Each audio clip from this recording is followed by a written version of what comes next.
Morning बच्चों। आज मैं इस वीडियो में कक्षा 12वीं का अध्याय पहला जो है स्थिर विद्युत, उसमें कूलाम का नियम और विद्युत क्षेत्र क्या होता है वो समझाऊंगा। ठीक है, तो चलिए शुरुआत करते हैं। कूलाम का नियम कुछ इस प्रकार है। वैज्ञानिक कूलाम ने एक नियम दिया था जब आवेश की खोज हुई थेल्स के द्वारा, फिर विलियम गिलबर्ट ने उसको आगे बढ़ाया। मैंने समझाया था इसकी पहले की वीडियो में। तो फिर कूलाम ने ये कहा कि अगर दो बिंदु आवेश एक दूसरे से कुछ डिस्टेंस पर रखे हों तो इनके बीच बल किस टाइप का लगेगा वो देखिएगा। ठीक है, इस नियम को आप समझ सकते हैं कि न्यूटन ने जो 11th क्लास में वो एक चैप्टर है गुरुत्वाकर्षण, उसमें न्यूटन का गुरुत्वाकर्षण का नियम है। उसमें ये था कि दो द्रव्यमान है, कोई भी ब्रह्मांड का प्रत्येक पिंड अपने आसपास के पिंड को अपनी ओर आकर्षित करता है, यानी कि उन्होंने बताया था कि आकर्षण बल लगता है। तो ये क्या होता है, आकर्षण बल इन पिंडों के द्रव्यमानों के गुणनफल के अनुक्रमानुपाती होता है और इनके बीच की दूरी के वर्ग के व्युत्क्रमानुपाती होता है। अनुक्रमानुपाती का मतलब है कि उनके द्रव्यमान जितने ज्यादा होंगे उतने गुरुत्वाकर्षण बल का प्रभाव होगा, और उनके बीच की दूरी जितनी ज्यादा होगी, यानी बहुत दूरी उनकी बढ़ती जाएगी उनके बीच की, तो गुरुत्वाकर्षण क्या होगा, कम होते जाएगा, क्योंकि ये क्या है, व्युत्क्रमानुपाती है दूरी के वर्ग, यानी कि inversely proportional to R square. इसी प्रकार हम कक्षा 12वीं में कूलाम का नियम पढ़ते हैं आवेशों से संबंधित, जिसमें जैसे गुरुत्वाकर्षण का सूत्र आता है, गुरुत्वाकर्षण बल का m1 × m2 upon R square, वैसे ही कूलाम के नियम से सूत्र आएगा 1/4 pi epsilon 0 Q1 × Q2 upon R square newton. बल का मात्रक वही रहेगा, बल तो कहीं पे भी लगेगा, चाहे वो 11वीं में हो चाहे 12वीं में हो, किसी प्रकार का बल हो, मात्रक वही रहेगा। लेकिन ये चीजें बदल गई कि वहां द्रव्यमान था तो यहाँ पे आवेश है, वहां गुरुत्वीय त्वरण था तो यहाँ पे कैसा है, विद्युत नियतांक है। अब देखते हैं हम, तो देखिए दो बिंदु आवेश है। पहले में मैंने बनाया कि एक माइनस है और एक प्लस है, एक नेगेटिव चार्ज है और एक पॉजिटिव चार्ज। दूसरे में मैंने बना दिया कि या तो दोनों नेगेटिव है या दोनों पॉजिटिव है। तो कहने का मतलब है कि कूलाम का नियम दोनों कंडीशन में लागू होता है। अगर दो विजातीय आवेश है, विजातीय का मतलब होता है ये विजातीय यानी एक पॉजिटिव एक नेगेटिव, या दो सजातीय हैं, सजातीय मतलब दोनों नेगेटिव या दोनों पॉजिटिव, तो क्या होता है, देखिए चुंबक के दो समान ध्रुवों को N और N को पास में लेते आए तो प्रतिकर्षण होता है ना, ये तो आप करके देख ही सकते हैं। चुंबक के एक जैसे ध्रुव N को पास में लाएंगे तो ये दोनों एक दूसरे को दूर हटाएंगे, प्रतिकर्षण होगा, या S और S को पास में लाएंगे तब भी प्रतिकर्षण होगा। लेकिन अगर S को N के पास में लेके जाते हैं तो ये चिपक जाएंगे, S और N चिपक जाएंगे, क्योंकि चुंबकीय बल लिखा है N से S की ओर जाती हैं। ठीक है, इसके बारे में फिर बाद में हम चर्चा करेंगे, ये सब जब इसका अध्याय आएगा। अभी फिलहाल आप देखिए कि जिस प्रकार N ध्रुव और S ध्रुव में प्रतिकर्षण होता है, उसी प्रकार दो समान आवेशों के बीच में प्रतिकर्षण होगा, अर्थात जो फोर्स है वो इस तरफ लगेगा, अपोजिट डायरेक्शन में।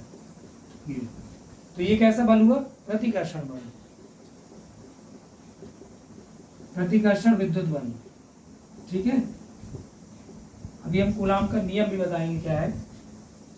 और ये कैसा होगा, आकर्षण बल, आकर्षण बल क्यों, क्योंकि जब विजातीय आवेश होते हैं, एक पॉजिटिव एक नेगेटिव, तो ऐसा लगेगा, ये आपस में एक दूसरे की ओर आकर्षित होंगे। ठीक है, तो कूलाम का नियम कहता है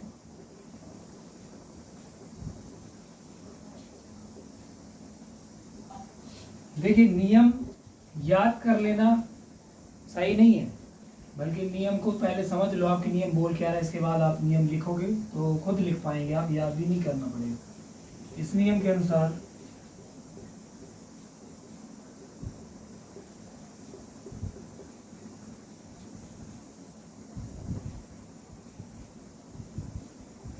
दो बिंदु आवेशों के बीच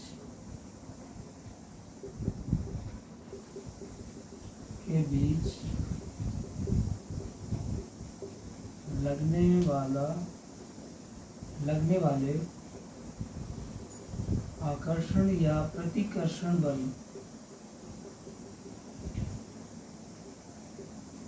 बल का परिमाण का मतलब क्या है? जिसमें दिशा नहीं होगी, केवल मैग्नीट्यूड की बात हो रही है। परिमाण यानी मैग्नीट्यूड। प्रतिकर्षण बल का परिमाण उन आवेशों के परिमाणों के गुणनफल के अनुक्रमानुपाती होता है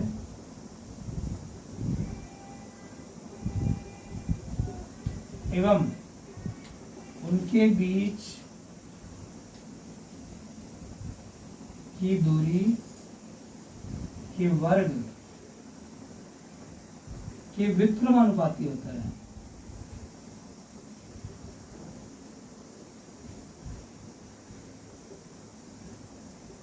देखिए इतना सारा लिखा है, कितने बार के लिखा हुआ है, के आवेशों के, परिमाणों के, गुणनफल के। आप इसी में कंफ्यूज हो जाएंगे। पहली चीज तो ये है कि आप इसको समझें कि दो विपरीत आवेश होंगे तो आकर्षण बल लगेगा, और दो समान आवेश होंगे तो प्रतिकर्षण बल लगेगा। तो इसको फिर जमा कर लिख देते हैं कि इस कूलाम के नियम के अनुसार दो बिंदु आवेश, देखिए ये बिंदु आवेश इनको बोला जाता है, दो बिंदु आवेशों के बीच लगने वाले आकर्षण या प्रतिकर्षण दोनों को लिखना पड़ेगा। या क्यों लिखा है और क्यों नहीं लिखा? क्योंकि दोनों एक साथ थोड़ी ना लगेगा तो पहले आकर्षण लगेगा अगर समान आवेश है तो प्रतिकर्षण, और अगर विपरीत आवेश है तो आकर्षण। तो आपको ये भी ध्यान रखना है कि ये जो शब्द लिखे रहते हैं इनका भी महत्व है। आप कुछ भी नहीं लिख सकते। आकर्षण और प्रतिकर्षण नहीं लिखना, आकर्षण या प्रतिकर्षण। आकर्षण लगेगा या तो प्रतिकर्षण लगेगा। का परिमाण उन आवेशों के परिमाणों के, जैसे इसको Q1 मान लिया, इसको Q2 मान लिया,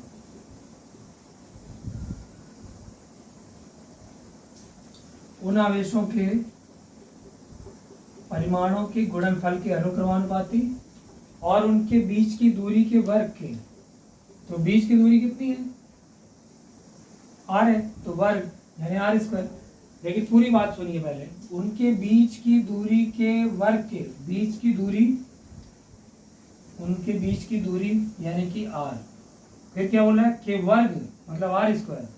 के व्युत्क्रमानुपाती, व्युत्क्रमानुपाती यानी कि आपको ऐसा नहीं लिखना, बटे में लिखना है। व्युत्क्रमानुपाती यानी कि एक के बटे में, और क्या था? r²। तो ये हो गया, ये हुआ। अब जैसा बोला गया था वैसे ही मैंने लिख दिया। तो आप समझ जाएंगे इसको देख के कि जो F है वो आकर्षण या प्रतिकर्षण बल है, वो दोनों परिमाणों, आवेशों के परिमाणों के गुणनफल के अनुक्रमानुपाती है, और उनके बीच की दूरी के वर्ग की व्युत्क्रमानुपाती यानी कि बटे में। इन दोनों को एक साथ लिखेंगे तो F समानुपाती Q1 × Q2 बटे r²। यहाँ पे एक कांस्टेंट लिखा जाता है, मान लीजिए कि स्मॉल a लिख दिया, और स्मॉल a का वैल्यू होता है 1/4 पाई एप्सिलॉन 0 Q1 × Q2 बटे r² न्यूटन। अब ये क्या चीज है? ये इसका वैल्यू है। अब कूलाम ने फिर इसका वैल्यू भी बताया सॉल्व करके कि ये जो कांस्टेंट आएगा समानुपाती नियम, जैसे न्यूटन ने कैपिटल G का वैल्यू बताया था 6.67 10⁻11 न्यूटन × मीटर²/किलोग्राम²। तो वो जो वैज्ञानिक है वो उसको पूरा एक्सप्लेन करता है कि मेरे फॉर्मूले में ये क्या क्या चीजें हैं और इनका वैल्यू क्या है। तो कूलाम ने बताया था कि इसका वैल्यू जो होता है कांस्टेंट का, वो ये होता है जहाँ एप्सिलॉन 0 जो है वो माध्यम वायु या निर्वात की विद्युतशीलता है। विद्युतशीलता है। अगर वायु में ये प्रैक्टिकल हो रहा है तो वायु में विद्युतशीलता, निर्वात में हो रहा है तो निर्वात की विद्युतशीलता। 4 पाई तो आपको मालूम ही है, पाई का वैल्यू होता है 22/7 या 3.14। तो ये कांस्टेंट, ये उन्होंने सॉल्व करके ये चीज बताई, तो ये हमको याद रखना पड़ेगा। तो ये आ गया न्यूटन कूलाम के नियम से। ये है विद्युत बल का सूत्र। आप इसको याद रखेंगे, बहुत इंपॉर्टेंट है। इसके बाद हम विद्युत क्षेत्र की तीव्रता बताएंगे। विद्युत क्षेत्र की तीव्रता आपको तभी समझ में आएगा जब आप इसको याद रखेंगे। ठीक है, अब मैं आपको बताता हूं विद्युत क्षेत्र।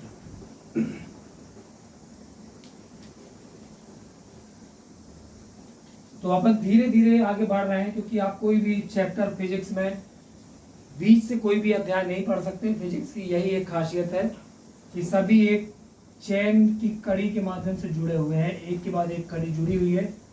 कोई भी आप बीच में एक कड़ी टूट जाए तो वो सीक्वेंस ही खत्म हो जाएगा, समझ में ही नहीं आएगा आपको। तो जो मैंने पहले वीडियो बताए थे उनको भी आप देखें अगर आपको ये समझ में नहीं आ रहे तो। देखिए विद्युत क्षेत्र, इलेक्ट्रिक फील्ड,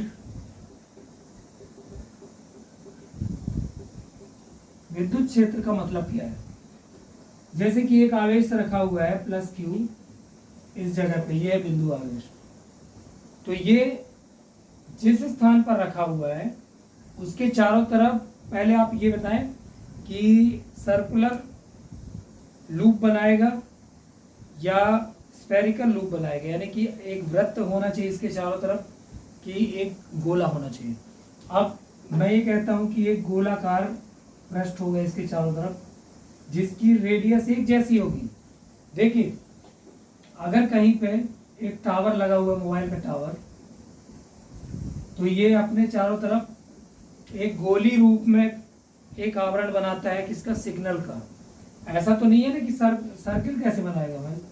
सर्किल बनाएगा तो कैसा सर्किल? क्षैतिज सर्किल है कि ऊर्ध्वाधर सर्किल है? तो क्या इसी क्षैतिज सर्किल या ऊर्ध्वाधर सर्किल में ही उसका नेटवर्क आएगा?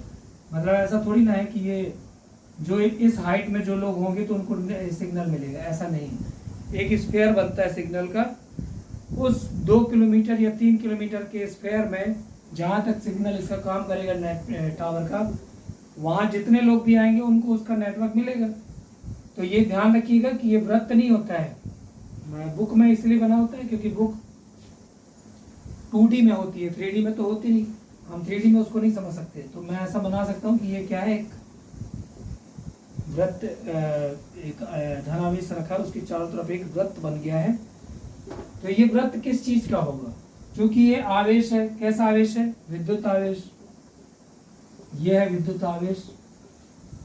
तो विद्युत आवेश है तो ये अपने चारों तरफ अपना प्रभाव दिखाएगा। किसका प्रभाव दिखाएगा? विद्युत का प्रभाव। किसका प्रभाव? ध्यान से बात सुनिएगा जो मैं बोल रहा हूं तो आपको अच्छे से समझ में आएगा पूरा कॉन्सेप्ट। विद्युत का प्रभाव, तो विद्युत का प्रभाव ही तो विद्युत क्षेत्र है ना। तो विद्युत क्षेत्र क्या है? देखिए विद्युत क्षेत्र,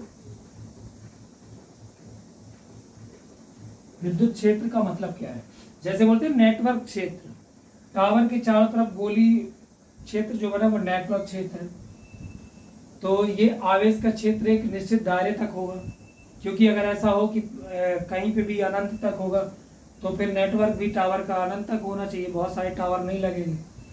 जिस प्रकार सूर्य का प्रभाव है उसके 9 ग्रहों तक, जहाँ उसके 9 ग्रह चक्कर लगा रहे हैं। पृथ्वी का प्रभाव गुरुत्वीय क्षेत्र का चंद्रमा तक है, तभी चंद्रमा चक्कर लगा रहे, नहीं तो और भी चक्कर लगाते हैं। इसी प्रकार एक आवेश का प्रभाव जहां तक होता है उस गोली क्षेत्र को हम बोलते हैं विद्युत क्षेत्र। ये आसान भाषा में है, बाकी मैं लिख के आपको बता रहा हूं। किसी आवेश के चारों ओर इसीलिए लिखते हैं क्योंकि चारों ओर का मतलब होता है गोली रूप में। चारों ओर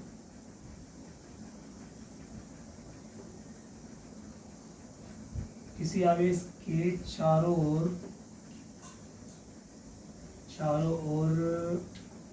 पहले बोल सकते हैं, चारों ओर विस्तारित विद्युत के प्रभाव को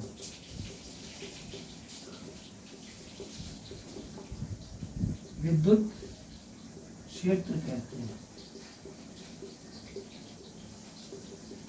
या हम ये कह सकते हैं कि वह क्षेत्र, किसी आवेश का वह क्षेत्र,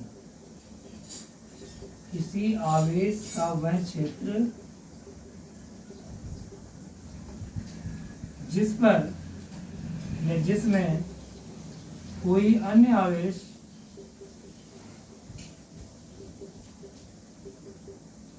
विद्युत प्रभाव का अनुभव करता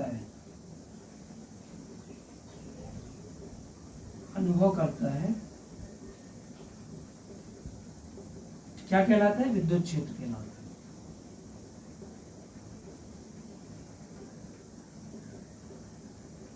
मैं जल्दबाजी में लिख रहा हूं तो राइटिंग में से ज्यादा आप मेरे बोलने पर ध्यान दें, या आप खुद लिख सकते हैं मेरे बोलने के अनुसार सुनकर। देखिए, विद्युत क्षेत्र यानी किसी आवेश के चारों ओर का वह विस्तारित विद्युत के प्रभाव को क्या बोलते हैं? विद्युत क्षेत्र। या किसी आवेश का वह क्षेत्र जिसमें कोई अन्य आवेश विद्युत का प्रभाव अनुभव करे, वो विद्युत क्षेत्र है। जैसे ये इस आवेश का ये एरिया है विद्युत क्षेत्र। अब ये धनावेश है, अब कोई और धनावेश इसके नजदीक आया प्लस Q, तो इसको क्या आभास होगा? क्योंकि दोनों ये समान आवेश हुए, धन और धन, तो धन और धन के बीच में क्या होगा? प्रतिकर्षण। तो इसको खींचेगा नहीं बल्कि इसको दूर धकेलेगा। ठीक है, इसको दूर धकेलेगा, क्योंकि धनात्मक विद्युत क्षेत्र में जो बल रेखा होती है, हाँ ये भी एक बात देखिए, अगर एक धनावेश रखा हुआ है कहीं पे, तो विद्युत क्षेत्र की जो दिशा होगी वो ऐसे होगी, और ये विद्युत क्षेत्र की दिशा है, तो इसको हम क्या बोलते हैं? विद्युत क्षेत्र रेखाओं की दिशा बोलते हैं, यानी विद्युत बल रेखाएं।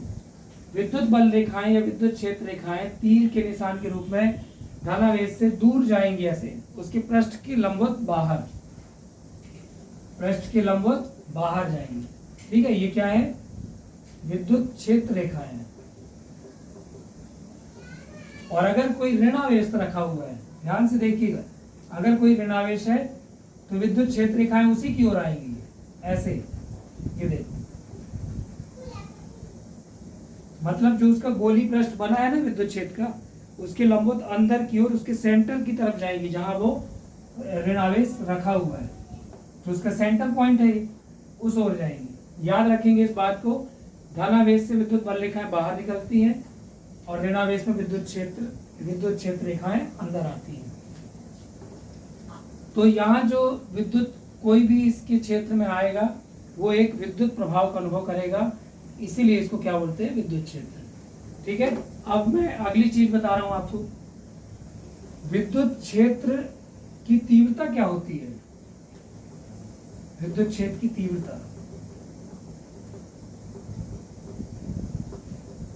तीव्रता को हम दर्शाते हैं E से। ये क्या होती है?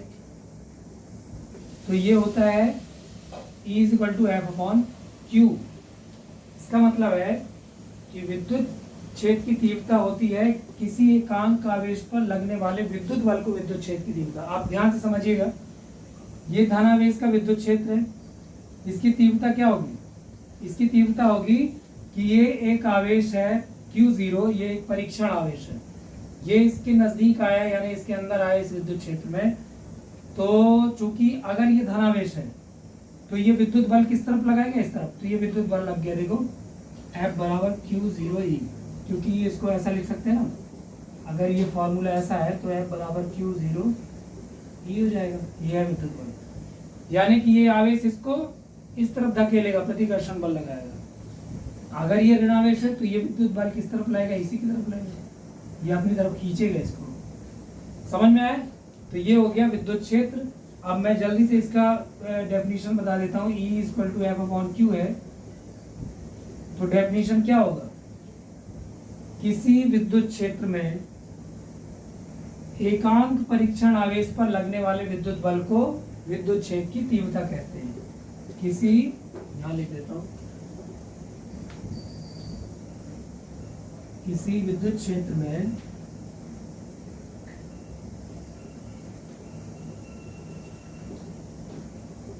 एकांक परीक्षण आवेश यानी Q0, एकांक क्यों बोला? क्योंकि बटे में है वो, Q0 पर लगने वाले विद्युत बल यानी कि F को विद्युत क्षेत्र की तीव्रता कहते हैं। ठीक है, यानी कि E = F/Q0। इसका यूनिट क्या होगा आप लोग कमेंट करके बता सकते हैं अगर आपको मालूम हो तो। E is equal to F/Q। F का यूनिट क्या होगा, यूनिट यानी कि मात्रक। F का मात्रक होता है न्यूटन और Q का मात्रक होता है कूलाम, यानी आवेश का मात्रक कूलाम। डायमेंशन फॉर्मूला क्या होगा, यानी विमी सूत्र। विमी सूत्र क्या होना चाहिए बताइए। बल का होगा mL/t-2 और कूलाम का होगा AT। कूलाम का AT क्यों होगा, क्योंकि धारा बराबर आवेश बटे समय, तो आवेश बराबर धारा गुणित समय। धारा को विमी सूत्र A लिखते हैं, समय को T लिखते हैं, तो AT हो गया। कितना हो जाएगा mL/t-3A-1। T जो है वो ऊपर जाएगा तो -3 हो जाएगा, तो ये हो गया। ठीक है, अब मैं आपसे क्वेश्चन एक पूछ रहा हूँ, उसको आप कमेंट में लिखकर बताएंगे। बताना ये है कि विद्युत क्षेत्र E एवं विद्युत बल में क्या रिलेशन है, क्या संबंध है, सूत्र लिखिए। ठीक है, हालांकि मैंने बता दिया, बहुत सिंपल है, आप बता दें, कमेंट करके लिख कर बताएंगे। अगले वीडियो में मैं आपको बताऊंगा, मोस्ट इंपॉर्टेंट क्वेश्चन है वो, अक्षीय और निरक्षीय स्थिति में विद्युत क्षेत्र की तीव्रता का व्यंजन। तो एक वीडियो अक्षीय स्थिति का रहेगा, एक निरक्षीय स्थिति का वीडियो रहेगा, उसको आप जरूर देखें, वो बोर्ड एग्जाम में जरूर पूछा जाता है कक्षा 12वीं फिजिक्स में। ठीक है, तो चैनल को सब्सक्राइब करें और ये वीडियो शेयर करें अगर अच्छा लगा तो। आज के लिए इतना ही, अगले वीडियो में हम मिलेंगे।